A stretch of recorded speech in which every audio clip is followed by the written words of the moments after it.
He said all the right things to make me feel special, including asking if he could fly all the way from Australia for us to have our first date. "You're worth it," he said. Never before had someone gone to these lengths for me. I swooned at the romance of it all.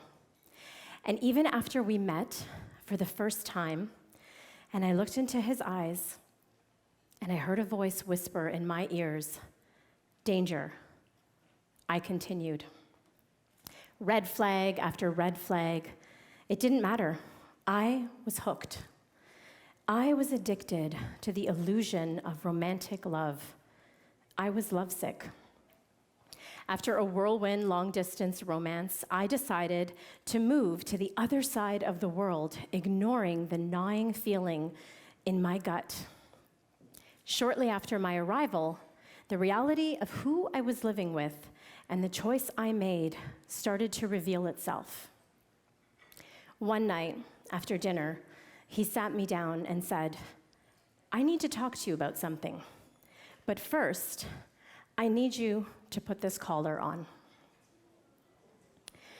Everything inside me recoiled at the idea.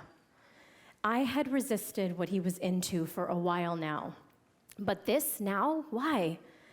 I wanted to scream, but he had already worn me down over this fight for me to be something that I wasn't: submissive. Too scared to disappoint him again, I agreed.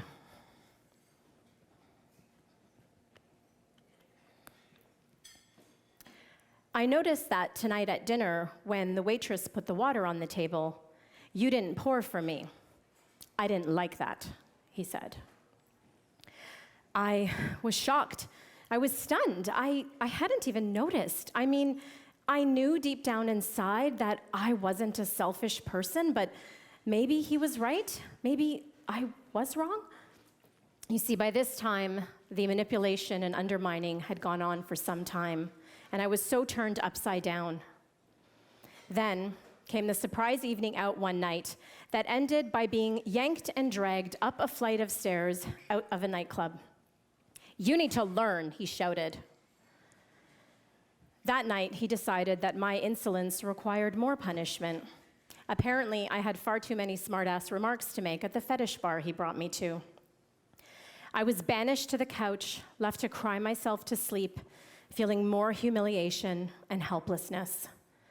I only wanted to be enough for him, but I kept failing. Isolated from friends and family that might break the fog that I was in, my self-esteem deteriorated with each passing day. Then, one afternoon, after I was a complete shadow of my former self, he came home with roses, he kissed me on the forehead, and he coldly said, "I can't handle you anymore. This is done. You need to leave." And with that, he cast me out. I was left to pick up the pieces of my shattered self alone on the other side of the world. Desperate one night, I prayed to die. "Please, God, please don't let me wake up. I can't handle this pain anymore. Why does everyone that I love keep leaving me? What's wrong with me?" Like a thirsty woman in the desert, I would cling to any mirage that appeared to look like or act like love. I couldn't tell Mr. Right from Mr. Run Like Hell. But how did I let it get this far? I was a smart girl. How had I allowed this man to bore into my mind like a termite? The truth is, he may have put the literal collar on me, but I had been collared my entire life. I was being strangled by my need to please, to be accepted, and to be loved, but most of all, by a man. I had been choking and gasping for air, a bottomless pit of need, and a prisoner to this addiction. Somebody, please, love me. My solution initially, after the tears dried up, was to block relationships out completely. But after a while, I knew that I needed to reclaim who I was.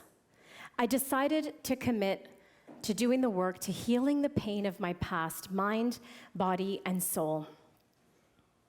Initially, quitting men cold turkey allowed me to see all the times that I had looked for my worthiness in their approval and how often I looked for it in the wrong places. Then I decided to develop a relationship with spirit, beyond buying crystals and burning incense. Little by little, I began to realize that I deserved more than the breadcrumbs that I had been accepting. I learned to trust myself again. I learned to trust that I would know what to do if Mr. Run Like Hell showed up again. Blood, sweat, and years later, I can now look into the loving, beautiful blue eyes of my man and see healthy love reflected back. My healing now manifests into a wonderful relationship. But I'm grateful.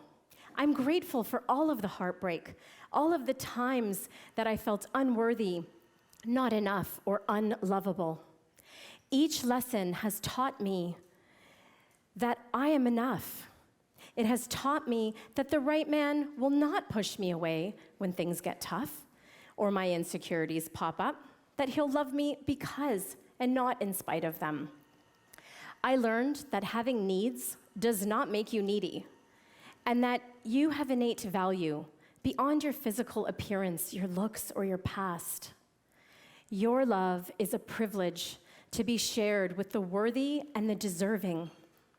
You deserve to know what it's like to be adored by the right person, and not only because you found the one, but because you became the one.